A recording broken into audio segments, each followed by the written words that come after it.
इस रामचरितमानस में श्री रघुनाथ जी का उदार नाम है जो अत्यंत पवित्र है, वेद पुराणों का सार है, कल्याण का भवन और अमंगलों को हरने वाला है, जिसे पार्वती जी सहित भगवान शिव सदा जपा करते हैं। जो अच्छे कवि के द्वारा रची हुई अनूठी कविता है, वह भी राम नाम के बिना शोभा नहीं पाती। जैसे चंद्रमा के समान मुख वाली सुंदर स्त्री सब प्रकार से सुसज्जित होने पर भी वस्त्रों के बिना शोभा नहीं देती, इसके विपरीत कुकवि की रची हुई सब गुणों से रहित कविता भी राम के नाम एवं यश से अंकित जानकर बुद्धिमान लोग आदरपूर्वक कहते और सुनते हैं, क्योंकि संतजन भौरों की भांति गुण को ही ग्रहण करने वाले होते हैं।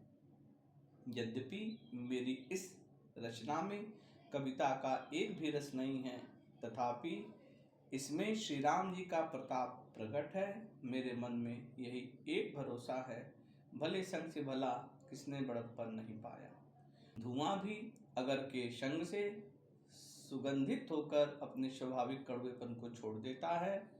मेरी कविता अवश्य बद्दी है, परंतु इसमें जगत का कल्याण करने वाली राम कथा रूपी उत्तम वस्तु का वर्णन किया गया है, इससे यह भी अच्छी ही समझी जाएगी।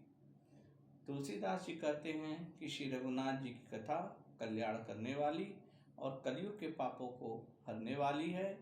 मेरी इस भद्दी कविता रूपी नदी की चाल पवित्र जल वाली नदी गंगा जी की चाल की भांति टेढ़ी है।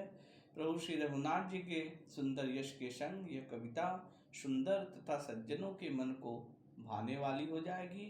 शमशान की अपवित्र राख भी श्री महादेव जी के अंग के संग से सुहावनी लगती है और स्मरण करते ही पवित्र करने वाली होती है। श्री राम जी के यश के संग मेरी कविता सभी को अत्यंत प्रिय लगेगी। जैसे मलय पर्वत के संग काष्ठ मात्र चंदन बनकर वंदनीय हो जाता है, फिर क्या कोई काठ की तुच्छता का विचार करता है। श्यामा गौ काली होने पर भी उसका दूध उज्जवल और बहुत गुणकारी होता है, यही समझकर सब लोग उसे पीते हैं। इसी तरह गवारू भाषा में होने पर भी श्री सीताराम जी के यश को बुद्धिमान लोग बड़े चाव से गाते और सुनते हैं।